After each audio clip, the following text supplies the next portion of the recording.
today's video is going to be all about werewolves. So I did get a comment about not doing as many stuff where I keep changing topics so fast.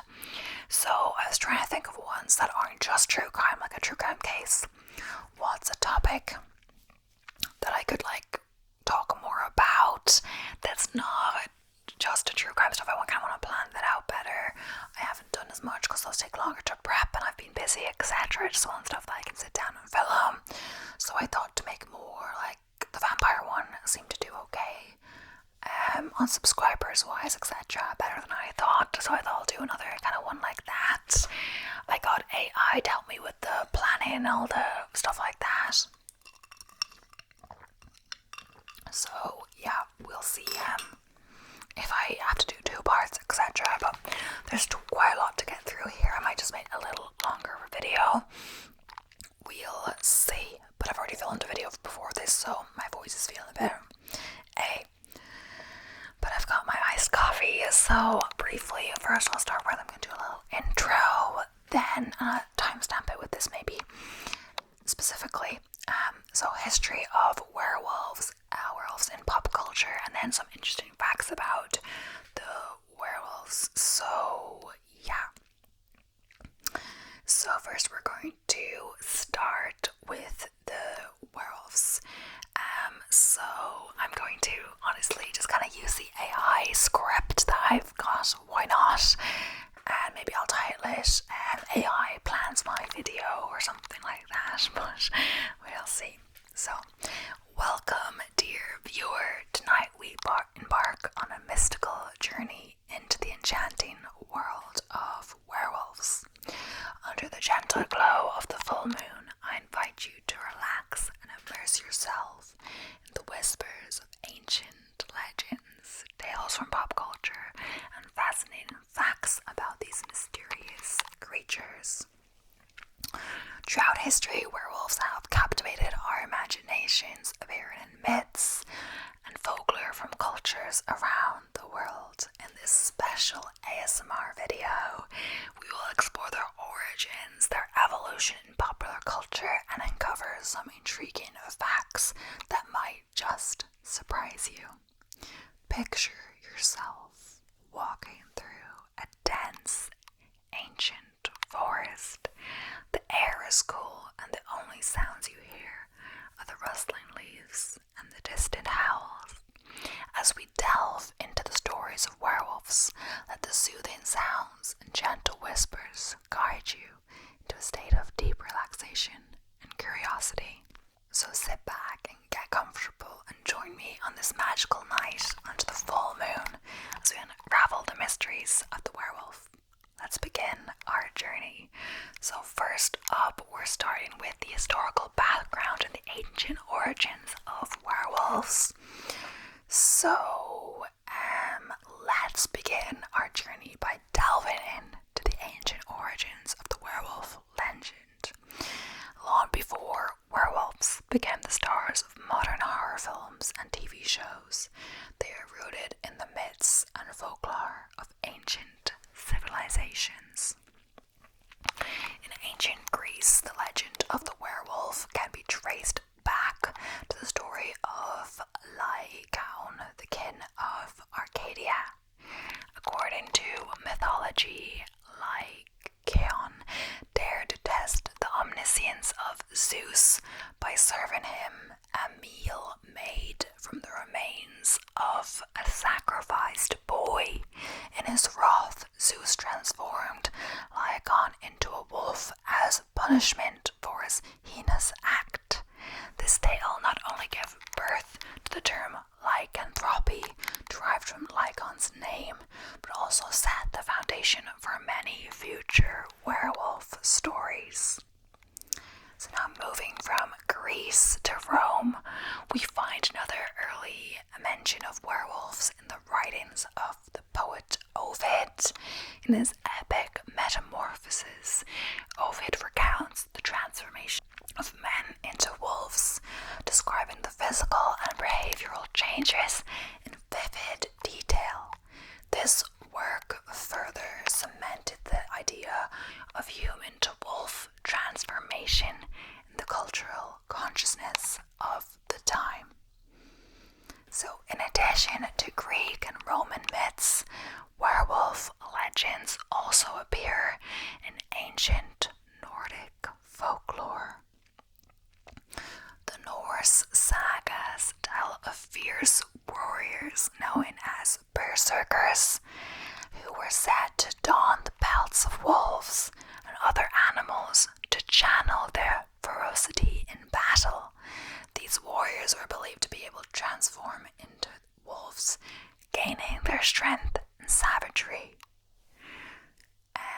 Even in ancient Mesopotamia, the Epic of Gilgamesh, a story dating back to the 18th century BCE, includes references to men transforming into wolves. One tale within the epic tales of a shepherd who was turned into a wolf by the goddess Ishtar, highlighting the recurring theme of divine intervention in these transformations. So, these ancient stories from various cultures really laid the groundwork for the werewolf mythos, weaving a rich tapestry of transformation and mystery that's endured throughout the ages. As we move forward in time, we will see these early legends evolved, or how these early legends evolved and were adapted by different societies, each adding their own unique elements to the werewolf lore. So let's continue our journey throughout history, exploring how the werewolf legend persisted and transformed during the medieval period and beyond. So I'm just gonna have another sip of my iced coffee.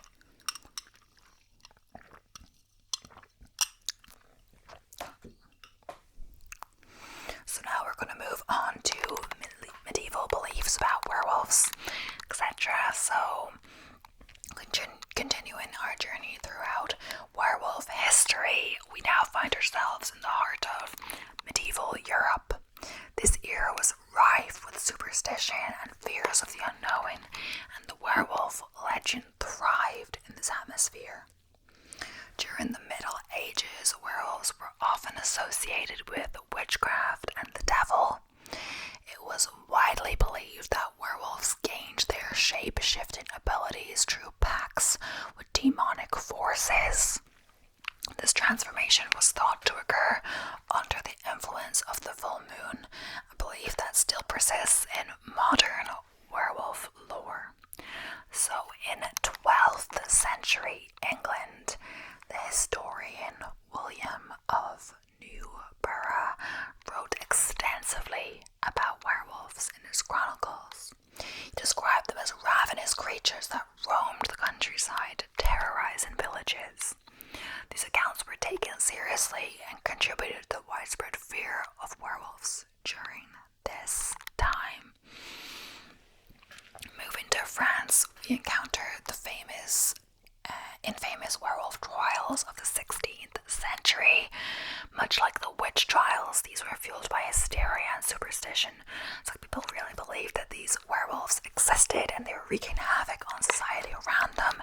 They needed to be punished and killed and held accountable for their actions to save the greater population. But of course, we gotta know that werewolves, are a work of fiction, but a lot of people really feared that these creatures existed. One notable case is that of Giles Garnier, a French hermit accused of being a werewolf. Garnier confessed, likely under torture, to transforming into a wolf and attacking children. He was convicted and burned at the stake in 1573. These trials highlight the intense fear and suspicion that surrounded werewolves in medieval Europe. So, in addition to these trials, medieval literature also played a significant role in shaping the werewolf myth. The myths Clavre, a 12th century Breton lay by Marie de France, tell the story of a nobleman who transforms into a werewolf. Unlike the ferocious beasts of other tales, Bis Clavre is portrayed as a sympathetic character, emphasizing themes of loyalty and betrayal.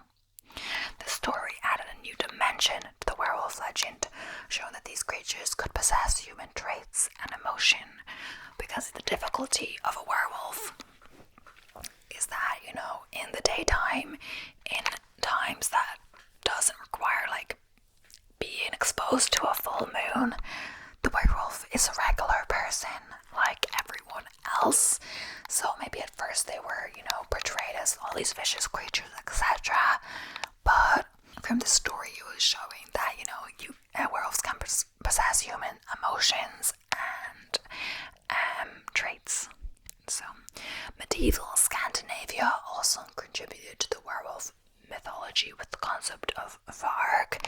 In Norse mythology, a Varg was a wolf or wolf-like creature, often associated with chaos and destruction. The Norse sagas are filled with tales of warriors who could transform into wolves, known as Ulfhednar, who are said to fight with the ferocity and strength of wolves. So the medieval period was a time of great fear and fascination with the supernatural. Werewolves, with their terrifying ability to shift between human and beast, perfectly embody the fear of society grappling with the unknown. As we move forward in our exploration, we will see how these medieval beliefs lay the groundwork for the werewolves' enduring presence in folklore and popular culture. So we're going to continue on our historical journey, ending with the modern era. So that's the last part of the history section of this video. Hopefully I'm not talking too fast. I feel like I'm trying to get through it in a certain amount of time, but I should just slow down, and if it's a longer video, it's a longer video. So I'm not really sure if it's a modern era, but yeah, so as we continue our exploration of werewolf legends, we find the fascination with shape-shifting creatures is not confined to Europe alone. Many cultures around the world have their own myths and stories about humans transforming into wolves or wolf-like beings. Let's delve into some of these global myths and discover the rich diversity of werewolf lore. So, in Native American cultures, the Navajo people have a legend about skinwalkers or Naldoshi. These are witches or shamans who possess the ability to transform into animals, including wolves. Skinwalkers are often depicted as malevolent people, malevolent beings who use their powers for dark purposes. The fear and respect for these shapeshifters are deeply ingrained in Navajo traditions and beliefs. So now moving to Africa, we encounter the legend of the were-hyena. In some African cultures, it is believed that certain individuals can transform into hyenas. These were-hyenas are often associated with witchcraft, thought to possess supernatural powers. The myths vary between regions, but the common theme is the ability to change shape and the link to dark magic. In Asia, particularly in China, there is a legend of the Huli Jin or fox spirits, and sorry for any mispronunciations. Well, not exactly werewolves, these shapeshifters can take on both human and animal forms, often appearing as beautiful women or foxes. Fox spirits are known for their cunning and magical abilities, and they share the werewolf's theme of transformation and dual nature. Moving on to Celtic traditions of Ireland and Scotland. These are tales of the Wulva. Unlike the more fearsome werewolves of other legends, the Wulver is considered a gentle and benevolent creature. Described as a man with the head of a wolf, the Wulver is said to live in the Shetland Islands. It is known for helping lost travelers and providing fish to poor families. This positive portrayal adds a unique perspective to the werewolf mythology.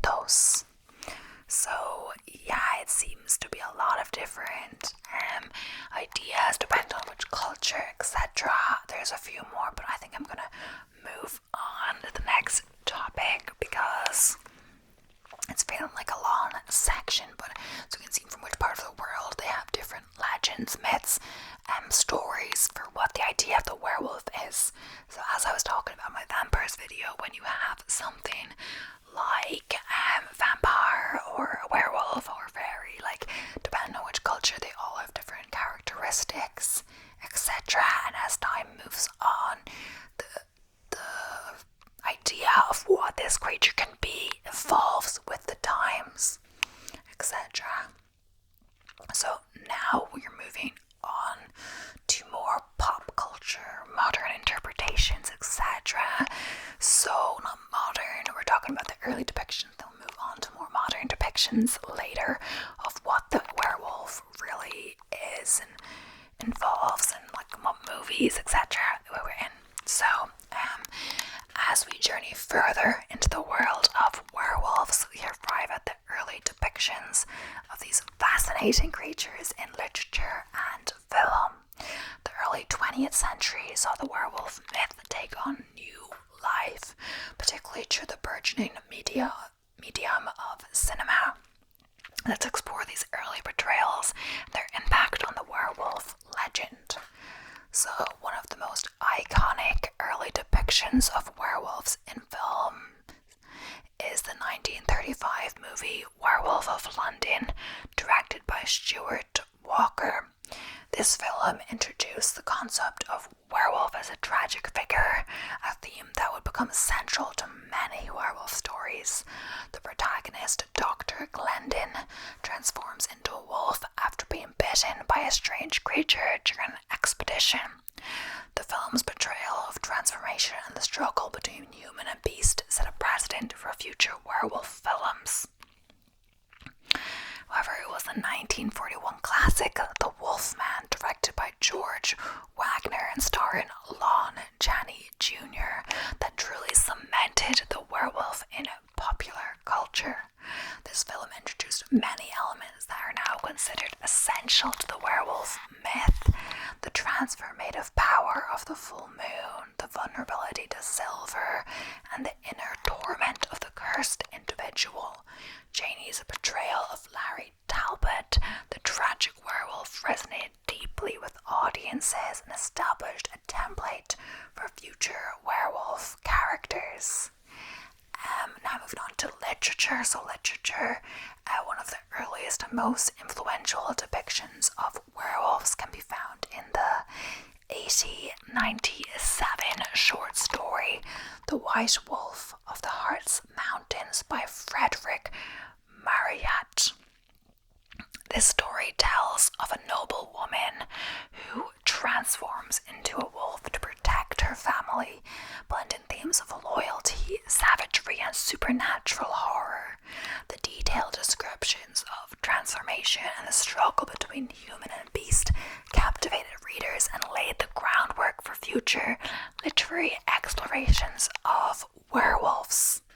So, moving back slightly in time, now we find the Gothic novella The Werewolf by Clemens Huysman, published in 1896. So this work blends horror with romance, telling the tale of a beautiful but deadly female werewolf named Whitefell. Huysman's novella was groundbreaking in its depiction of a female werewolf, challenging traditional gender roles and expanding the werewolf mythos. So I think a lot of previous depictions or ideas of stories that were told were of men, but of course women can be werewolves too. So now we're going to be talking more about modern depictions of werewolves, interpretations, and how they were influenced perhaps by the earlier portrayals. So let's move forward in time and explore the modern interpretation of werewolves from the late 20th century to the present day. Werewolves have continued to evolve in popular culture, taking on new characteristics and capturing the imaginations of audiences worldwide. One of the most significant shifts in werewolf portrayals came with the 1981 film An American Werewolf in London, directed by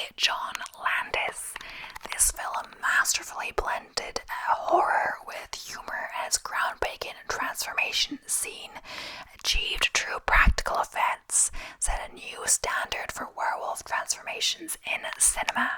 The story follows two American backpackers attacked by a werewolf, leading to one of them experiencing horrific transformations and grappling with his new monstrous identity.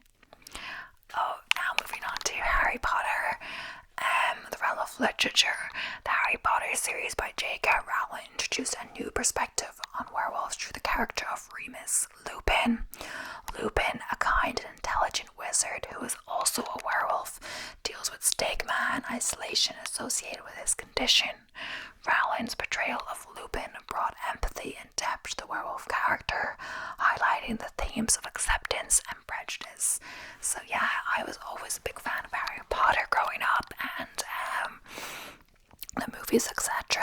So yeah, Lupin was a key role. I think he had to leave in the end. This the curse of the dark arts teacher. You can never last more than a year if you go back through the films.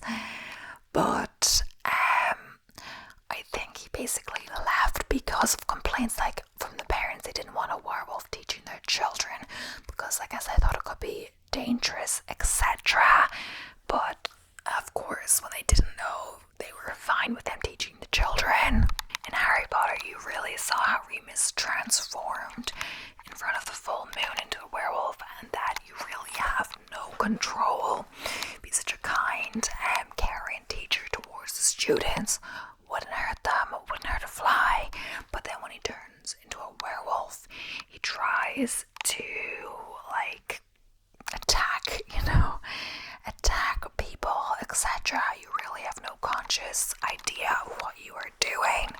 You really turn into beast, but the majority of the time, not in the full moon, in the day, all of that, they're regular human who kind of have a great personality, etc. So it's really dangerous, and it's controversial whether he should have been allowed around the students in the first place because of the risk he is. Apparently there is a potion. Snape was helping him with that, and he was out for a while. That's when Hermione figured out that he was a werewolf, when he was out for a few days around the full moon or something like that.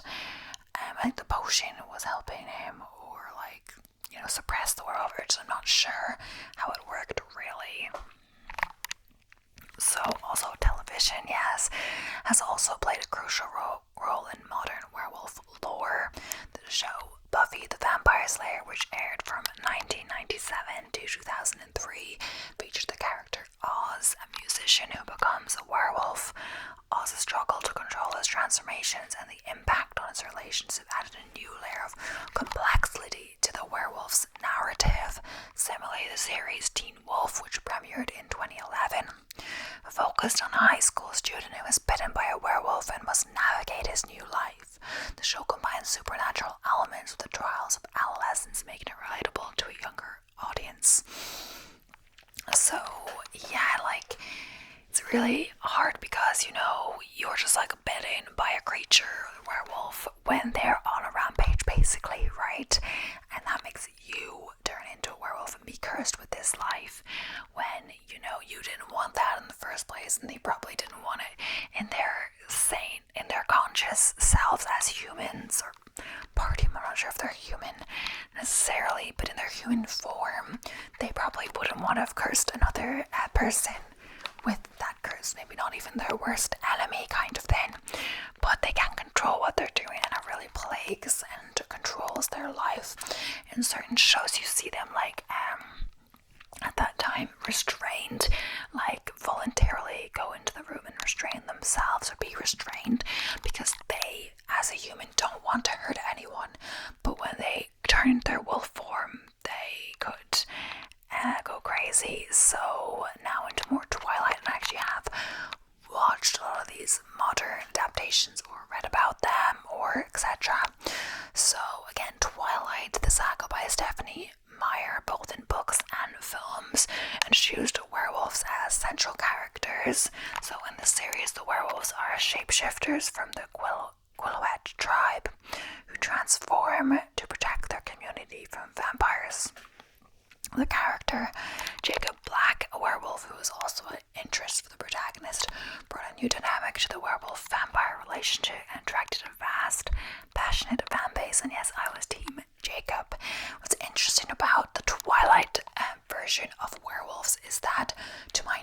which you don't have to be bitten by an actual werewolf. It seemed you just had to be in the family, I guess. Just a bit of research that I did. So I think it was a genetic thing, being a werewolf. But I was just looking up, and there was some question on the internet, why isn't Jacob's dad a werewolf? But it's because they would only transform if a cold one, aka a vampire, was near. So when Jacob's father was a teenager, however, there was no vampires in the area, so the gene was dormant.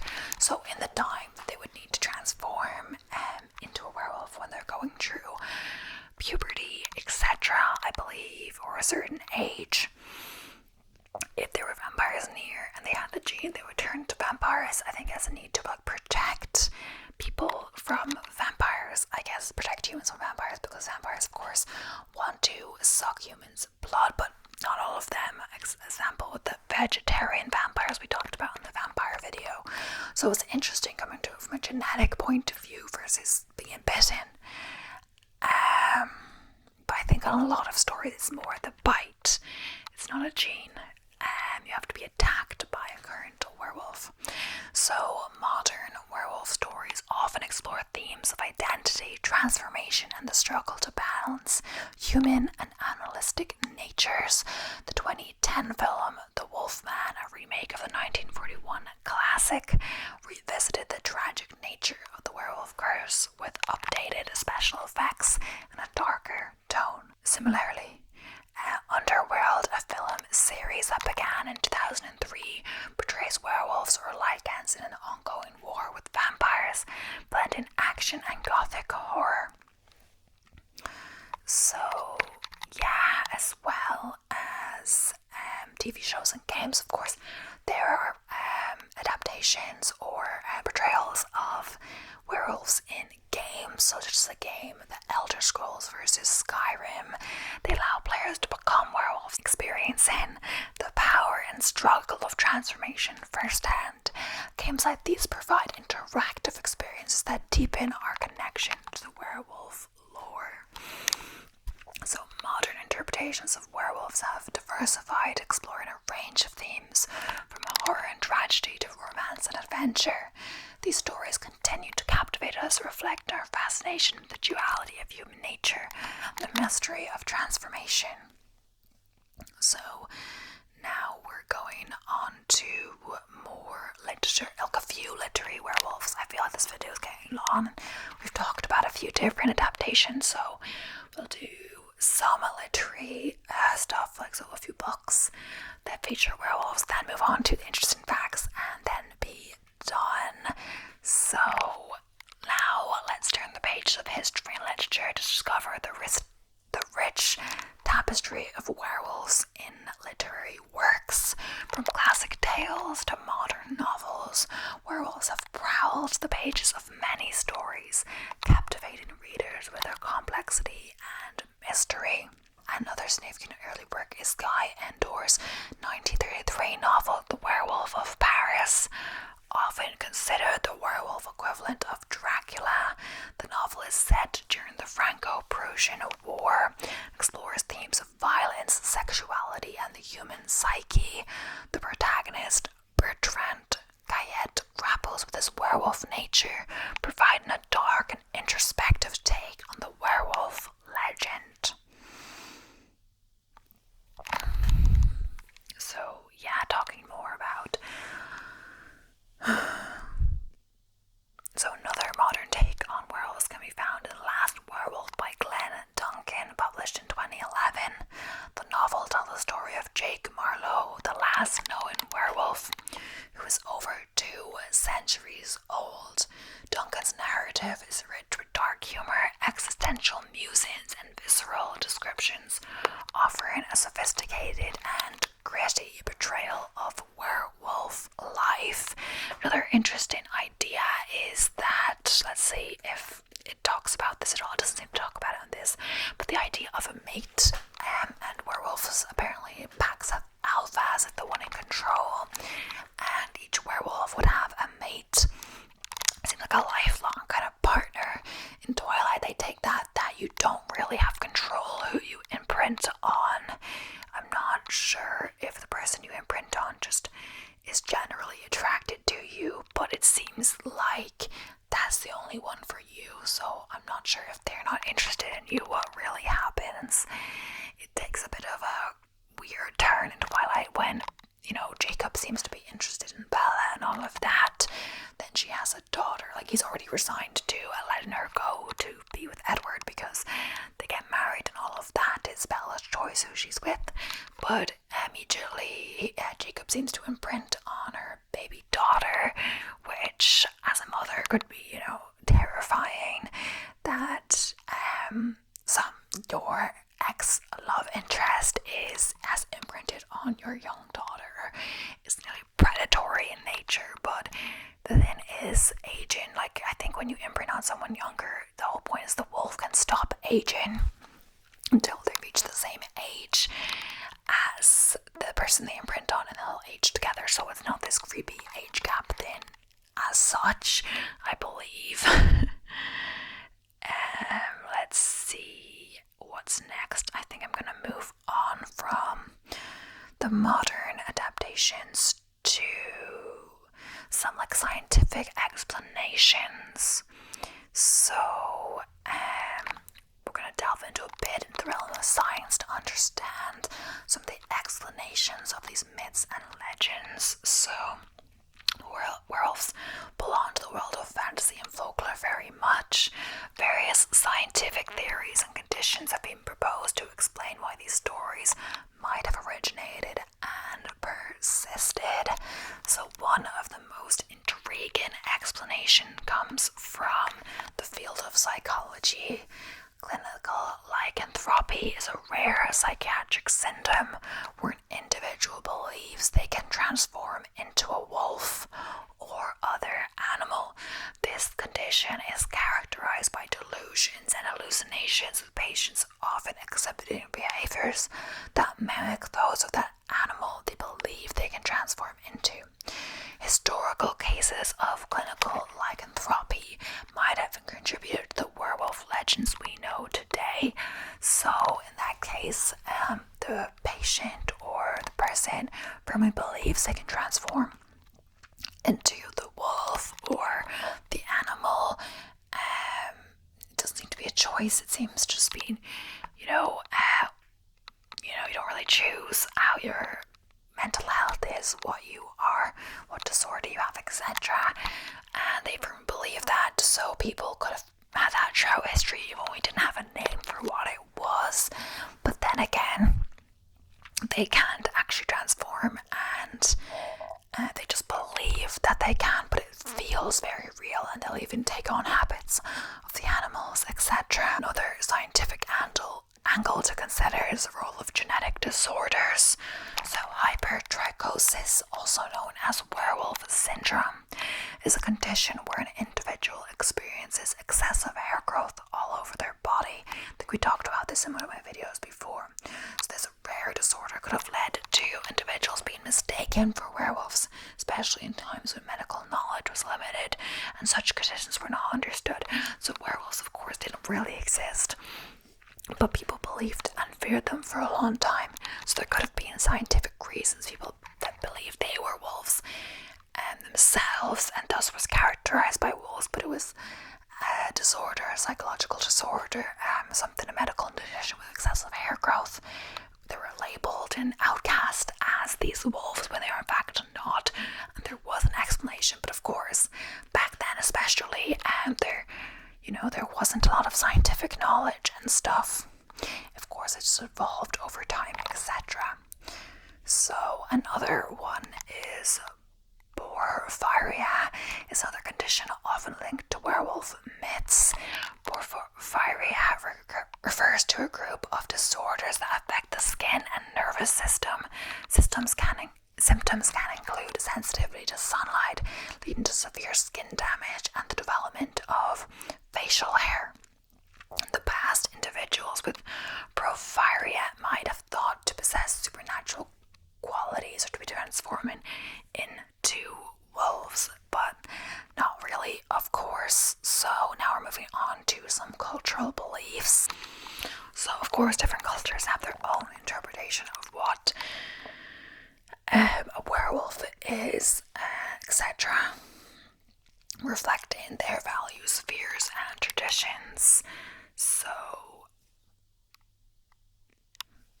in Europe, particularly during the medieval period, werewolf legends were widespread, as we've already talked about.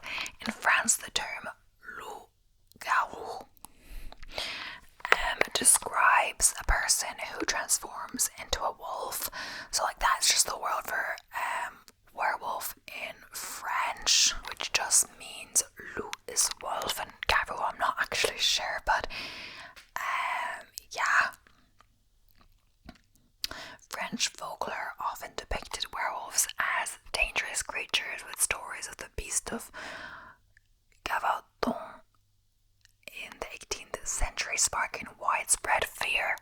These tales were influenced by the region's dense forest and rural landscapes, where encounters with wolves were more common.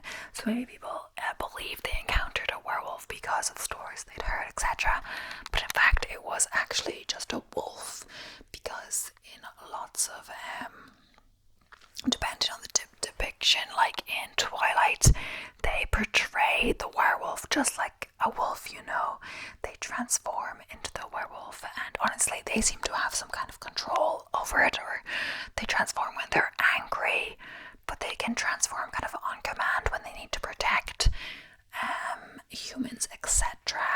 Like when they protect Bella in the forest from the vampires, etc. But like when they're more depicted like an actual, just like a wolf like that, you can see how that could happen. But in some, like in Harry Potter, they're depicted like a completely different creature, like a wolf doesn't stand on two legs like that. So it depends how they're portrayed, etc. So moving to Eastern Europe, we find the Slavic belief in the Vukodlak or Volkodlak, a creature that could shift between human and wolf forms. In Slavic mythology, these werewolves were often considered malevolent spirits or cursed individuals. They are believed to possess supernatural strength, were often linked to dark magic and witchcraft. In Mexico and parts of Central America, the Nahual is a shape-shifting sorcerer who can transform into various animals, including wolves.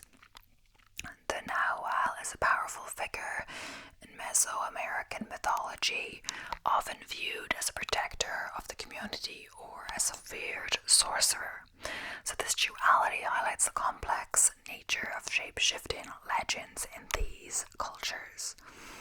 So moving to the Philippines, we encounter the Ashwan, a mythical creature that can take on different forms, including that of a werewolf-like being. The Ashwan is often depicted as a terrifying entity that preys on the weak and vulnerable. This belief reflects the rich tapestry of Filipino folklore, where supernatural creatures play a significant role in explaining the mysteries of the natural world. In African culture, the legends of the were-hyena exist in various regions, such as Ethiopia and Tanzania. So we've already talked about that as well. So either way, now we're going to move on. I think it's the final section, myth-busting. So as we continue on our exploration of werewolves, it's time to separate fact from fiction and delve into the myths that surround these legendary creatures. Join me as we debunk some common werewolf myths and uncover the truth behind those captivating stories. So, one of the most enduring myths about werewolf is the belief that they transform under the full moon. While the full moon has long been associated with strange behaviors and supernatural occurrences, there's no scientific evidence linking it to werewolf transformations. This myth likely stems from the psychological and cultural significance of the full moon, often seen as a time where inhibitions are lowered and the supernatural is more potent. Another popular myth is that werewolves can be identified by their unibrows, hairy palms, or other specific physical traits. These identifiers were used during medieval times as evidence in werewolf trials. In reality, these traits are simply natural variations in human appearance and have no connection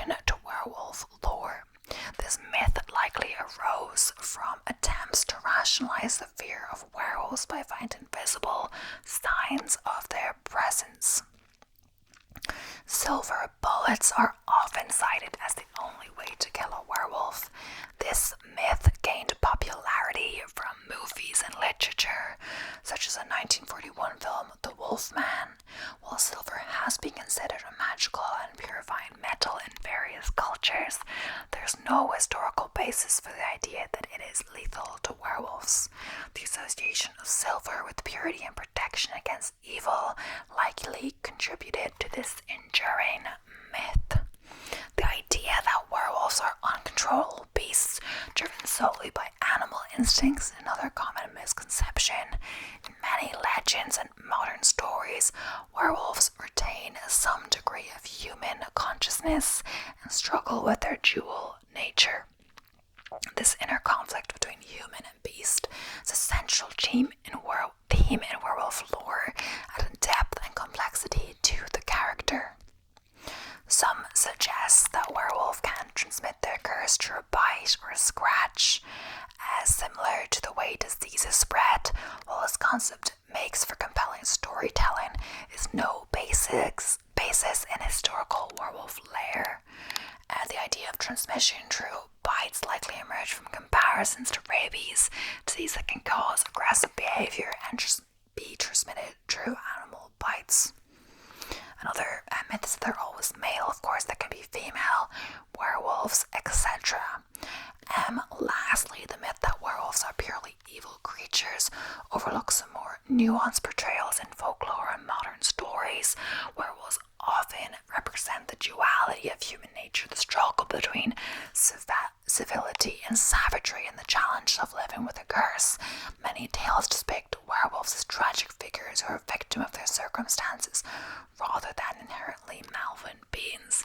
No one really chooses to be a werewolf, it's cast upon them, and often struggle with this and their uncontrollable urge when they don't remember, when they're in beast form, and what they can do and the havoc they wreak. And when sometimes they realize or have been told they can't even remember what they've done, they've been told what they've done, they hold great sympathy and remorse. So yes, this has been a long video. My voice is hurting from doing another video before this, so I'm gonna get into the conclusion. So basically, we've looked at a vast array of what it means to be a werewolf, fascinating stories from different cultures, how it varies from culture to culture, also from more ancient times to more modern times, different depictions in films, literature, etc. And lastly, exploring a few myths and myths about being a werewolf and werewolf traits, etc. So yeah, that's everything we explored in this video. I hope you enjoyed. Werewolves captivate our imagination, as we love to see what it means to be human, and the merge of beast versus human, and what happens when this happens, all of that. So it's very interesting for us, and also just for stories, we like reading about things that are different than us, or things that we wouldn't naturally encounter. That's not a real threat, maybe in fictional worlds and all of this. But yeah, I hope you enjoyed. If you like this, maybe I'll make it a series if this does well. But either way, thank you so much for watching. I hope you enjoyed. And if you haven't already, please don't forget to subscribe for more awesome